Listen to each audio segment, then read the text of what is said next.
Hello!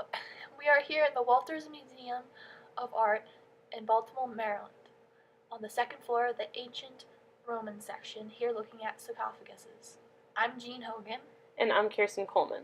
The sarcophagus that we're looking at today is the sarcophagus of Dionysus and Ariadne. The sarcophagus is carved in high relief.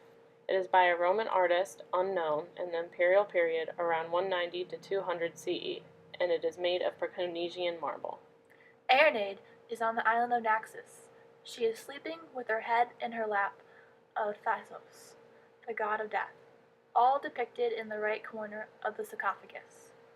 Dionysus is on her left, reaching towards her, with his face depicted destroyed, having fallen in love with her and wanting to marry her.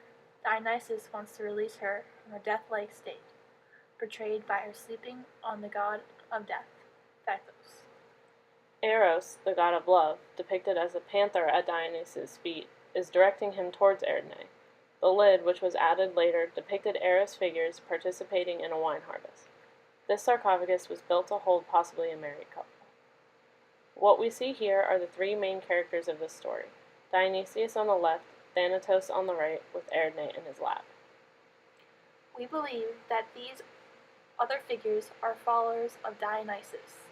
We also now focusing on the detail of the figures.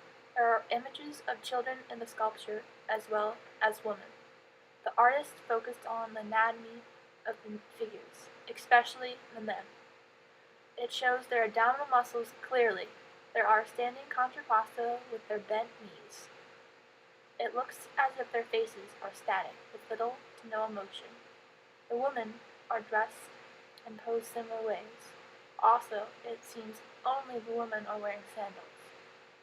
Both their dresses are showing emphasis on their left leg, showing the contrapposto thigh. All the men are naked, except for the men kneeling next to the child. The Dionysius and Ariadne sarcophagus reminded us of the Ludovisi battle sarcophagus, showing the battle of the Romans and the barbarians around 250 to 260 CE. The battle sarcophagus is much more dynamic than the Dionysus sarcophagus. It is a deeper relief with much 4 layers of figures. In Ludovisi's sarcophagus, it is a busy scene with lots of action. There it seems to be a hierarchy with the larger figures on top, as well as the Romans being portrayed in a smoother way. Over the barbarians, who appear rough with lots of detail. The Ludovisi sarcophagus was made during the chaos in the empire, and this is shown through the chaotic structure of the sculpture. Unlike the Ludovisi, the Dionysius sarcophagus is more static and is focused on 3 or 4 specific characters of a particular story. It is not as deep, and there appears to be only 1 layer. It is not chaotic in its structure. It was made right before the instability of the empire and the civil wars, so that we can assume it was a peacetime. Before this time, people were cremated, so this was the beginnings of when people were being buried. These early sarcophagi, in particular, were for the wealthy. Both of the sarcophagi were made of the same material, Perconesian marble. These are really cool sarcophagi, and I wish I could have one made for me like these.